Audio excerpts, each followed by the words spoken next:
নমস্কার বন্ধুরা, অপর্ণা কুকিং চ্যানেলে আপনাদের সকলকে স্বাগত জানাই।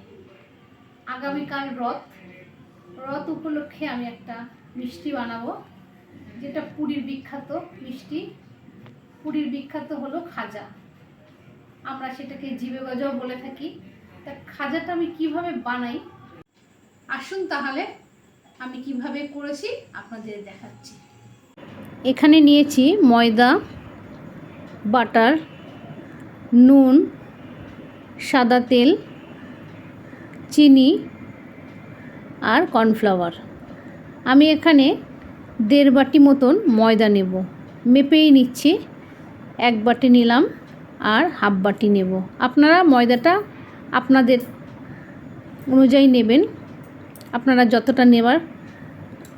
আমি এখানে অল্প করে করব, সেই জন্য আমি 1.5 বাটি নিলাম। দিচ্ছি স্বাদ অনুযায়ী নুন অল্প পরিমাণে, দিচ্ছি ছোটো চামচের 1/2 চামচ মতন বাটার। যেহেতু আমার কাছে ঘি নেই, সেই জন্য আমি একটু বাটার দিচ্ছি। বাটারটাও ঘিয়ের মতনই স্বাদ হবে, কোনো অংশে কম হবে না, সেই জন্য আমি একটু বাটার দিলাম। আপনারা ঘিও দিতে পারেন, বাটারও দিতে পারেন। তারপরে দিচ্ছি 1 চামচ মতন সাদা তেল দিয়ে একটু ভালো করে ময়াম দিচ্ছি। একটু ভালো করে মাখিয়ে নিচ্ছি, হাত দিয়ে একটু ঘষে ঘষে মাখাচ্ছি।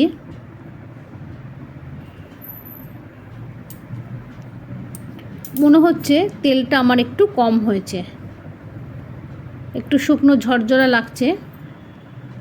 এরকমভাবে মুঠো করে দেখছি, হ্যাঁ ঠিকই ওটা কম হয়েছে।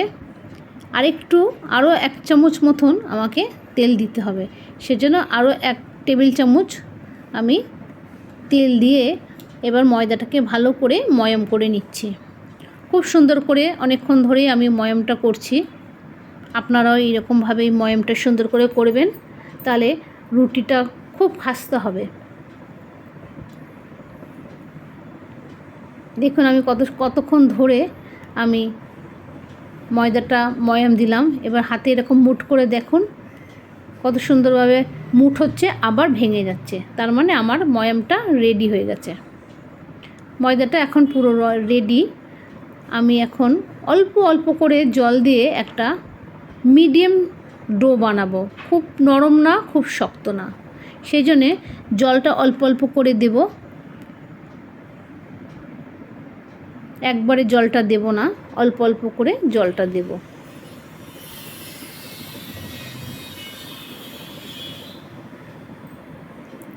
জলটা দিয়ে আমি একটু ভালো করে করে মেখে মেখে নিচ্ছি। আরও একটু জল লাগবে, আবার একটু জল দিয়ে আমি ভালো করে মেখে নিচ্ছি।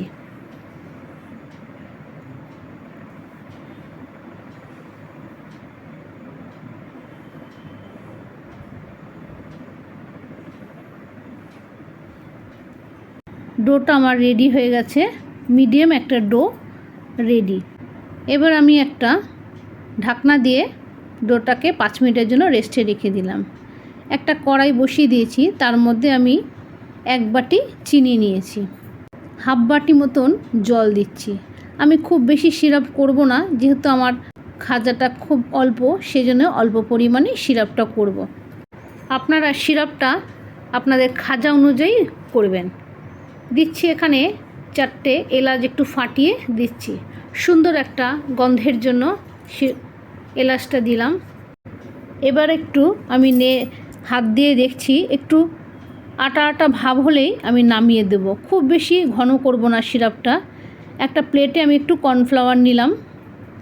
এখন আমি ময়দাটা আবার একটু ভালো করে একটু মেখে নিলাম।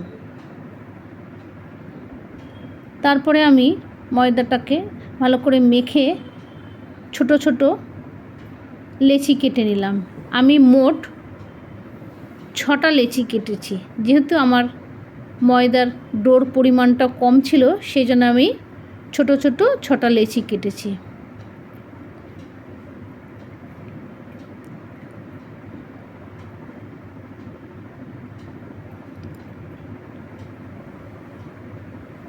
আমি এখানে 6টা লেচি কেটে নিয়েছি। লেচি আমার রেডি। একটা আমি এখন বেলছি। আমি যখন বেলছি কর্নফ্লাওয়ার দিয়েই বেলছি, আমি কোনো ময়দা ইউজ করছি না। কোনো ময়দা দিয়ে আমি বেলবো না, সম্পূর্ণটাই আমি কর্নফ্লাওয়ার দিয়েই বেলবো।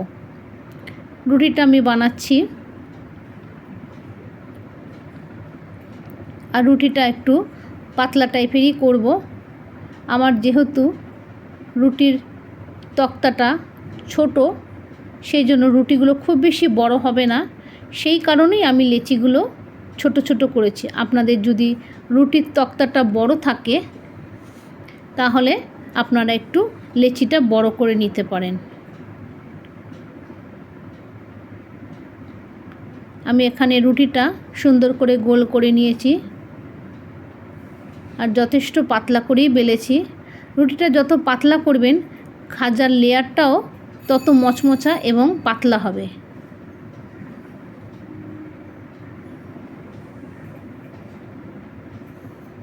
হয়ে গেল আমার একটা রুটি তৈরি করা। দেখুন রুটিটা কত পাতলা।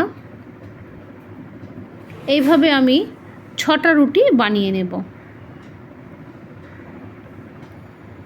আবারও একটা রুটি কর্নফ্লাওয়ার দিয়ে আমি বেলে তৈরি করে নিচ্ছি।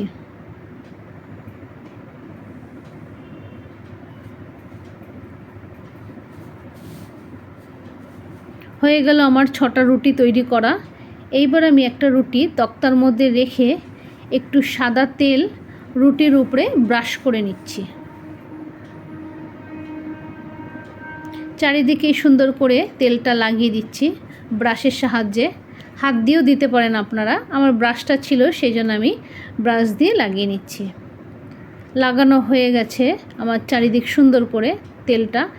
এইবার আমি কিছুটা কর্নফ্লাওয়ারের গুঁড়ো চারিদিক সুন্দর করে দিয়ে হাত দিয়ে এইভাবে ঘষে ঘষে চারিদিক করে দিচ্ছি। সুন্দরভাবে মিলিয়ে দিলাম। হয়ে গেল আমার কর্নফ্লাওয়ার লাগানো তেলের উপরে।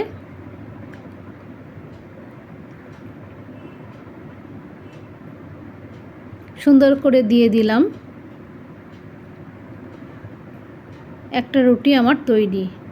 এর উপরে আমি আরেকটা রুটি সুন্দর করে একটু টেনে চারিদিক সমান করে রুটিটার উপরে বসিয়ে দিলাম।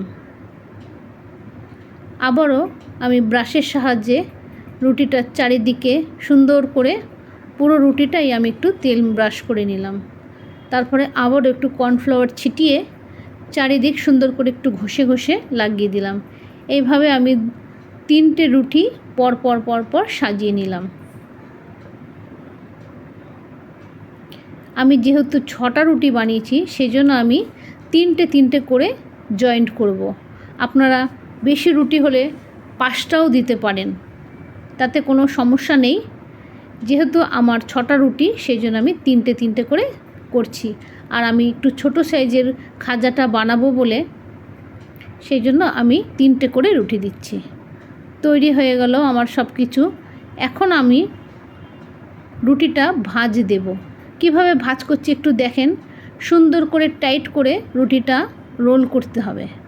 এইভাবে সুন্দর করে চেপে চেপে একটা সুন্দর রোল তৈরি করতে হবে। আমি দুই দিকে সুন্দর করে চেপে চেপে রুটিটা রোল করে নিলাম। সুন্দর করে একটু মুখটা জয়েন্ট করে নিলাম যাতে ছেড়ে না যায়। এইভাবে আমি আরও যে 3টে রুটি আছে সেটাও রোল করে নিলাম। এখন আমি একটা ছুরির সাহায্যে রুটিগুলো কেটে নিচ্ছি। রোলটা পিস পিস করে সুন্দর করে ছোট ছোট করে কেটে নিচ্ছি। আপনারা আপনাদের পছন্দ অনুযায়ী সাইজটা করে নেবেন। আমি ছোট ছোট করব সেজন্য আমি ছোট ছোট করে রোলটা কেটে নিচ্ছি।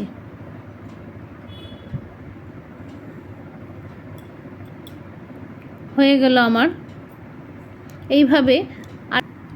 এইভাবে আমি আরেকটা রোলও কেটে নিচ্ছি।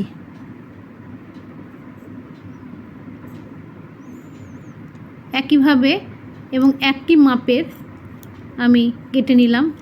সবকটা কেটে নিয়েছি। এইবার আমি একটু আঙুল দিয়ে এইরকমভাবে চেপে এবারে আমি একটু হালকা করে এপিট উপিট করে বেলে নিচ্ছি। এইভাবে আমি সব কটা বেলে নিলাম। তৈরি হয়ে গেছে আমার সমস্ত কিছু। একটা কড়াতে আমি অলরেডি তেল বসিয়ে দিয়েছিলাম। তেলটা অল্প গরম থাকতেই আমি 3-4টে করে খাজা ছেড়ে দিচ্ছি। এখন আমি কোনো রকম খুন্তি বা ঝাঁঝরি দিয়ে নাড়বো না, আস্তে করে ভেসে উঠবে তখনই আমি নাড়া দেবো। অলরেডি ভেসে উঠেছে। এইবার আমি খাজাগুলো আস্তে আস্তে করে উল্টে দেব। খাজাগুলো আস্তে আস্তে ফুলছে, দেখুন খাজাটা কি সুন্দরভাবে ফুলতে শুরু করে দিয়েছে। আমি খুব কম আঁচেই খাজাটা ভাজছি। হালকা হালকা লাল হয়েছে, এখন একটু লাল হয়ে গেছে। এবার আমি খাজাটা তুলে নিচ্ছি।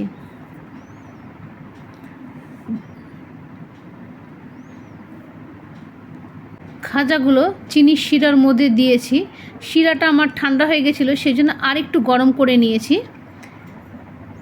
একটু নেড়ে চেড়েই আমি খাজাগুলো তুলে নেব। যেহেতু আমার অল্প শিরা, সেই জন্য শিরাটা ঠান্ডা হয়ে গেছিলো, সেই জন্য আমি একটু গরম করে নিচ্ছি। এখন চুলোটা আবার অফ করে দিলাম। আমি এইভাবে সমস্ত খাজাগুলো ওই চিনির শিরার মধ্যে দিয়ে নেড়ে চেড়ে তুলে নেব। ভিতরে সুন্দরভাবে রস ঢুকে গেছে খাজার। তৈরি হয়ে গেল আমার খাজা। খাজাটা দেখুন কত সুন্দর হয়েছে, প্রত্যেকটা লেয়ার বোঝা যাচ্ছে, এত দূর থেকেও কি সুন্দর বোঝা যাচ্ছে। অপূর্ব সুন্দর খাজা হয়েছে, সেই পুরীর বিখ্যাত খাজা। এখন আমি একটা ভেঙে দেখাবো কত ক্রিস্পি হয়েছে এবং রসটা কত সুন্দর ঢুকেছে। দেখুন কত সুন্দর লাগছে খাজাটা। আপনারা এরকমভাবে বাড়িতে বানিয়ে খাবেন। আর ভালো লাগলে অবশ্যই একটা লাইক দেবেন। তাহলে দেখা হবে পরের ভিডিওতে।